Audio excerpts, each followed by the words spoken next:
အားလုံးပဲမင်္ဂလာပါမင်္ဂလာနဲ့ခင်းလေးဖြစ်ကြပါစေလို့မဟာဗမာချင်းကျော်လေးမှာဆုမကောင်းတောင်းလိုက်ပါတယ်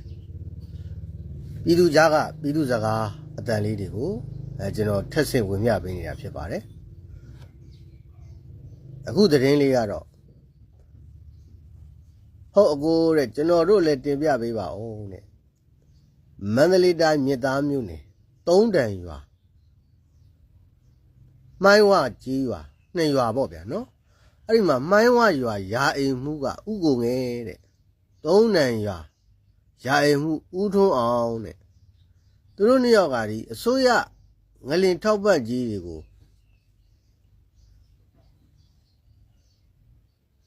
သူတို့အိမ်မှာဘာမှမဖြစ်ဖဲနဲ့သူတို့အိမ်နေကြရတယ်ပေါ့နော်ကျွန်တော်တို့ငလင်ကြောင့်ပျက်စီးတဲ့အိမ်တွေစည်ရင်းကြတော့မတင်ပဲတဲ့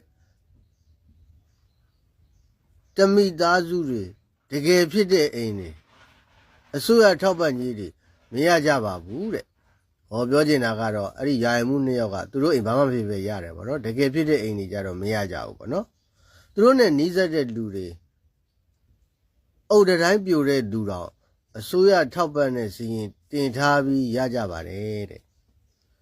လိုင်းပေါ်မှာကြော်ညာပေးပါဦးတဲ့ဒါကတော့ကျွန်တော်တို့နော်မန္တလေးတိုင်းမြစ်သားမြို့နယ်နော်သုံးတန်ရွာမိုင်းဝရွာယာအိမ်မှုဥကိုငယ်ယာအိမ်မှုဥထိုးအောင်တို့ရဲ့နော်ပြည်သူတွေပေါ်မှာဒုက္ခပေးမှုလို့ပဲပြောအောင်ပါနော်ဒါလေးဒီလိုလေးပဲကျွန်တော်ပြောချင်ပါတယ်ဒါဆိုအားလုံးအစီအပြေပဲထင်ပါတယ်နောက်တဲ့ဗီဒီယိုပိုင်းလေးတွေမှာဆက်လက်ဆုံတွေ့ကြပါမယ်အားလုံးပဲကျေးဇူးတင်ပါတယ်မဟာဗမာချင်းကျော်လေးမှာ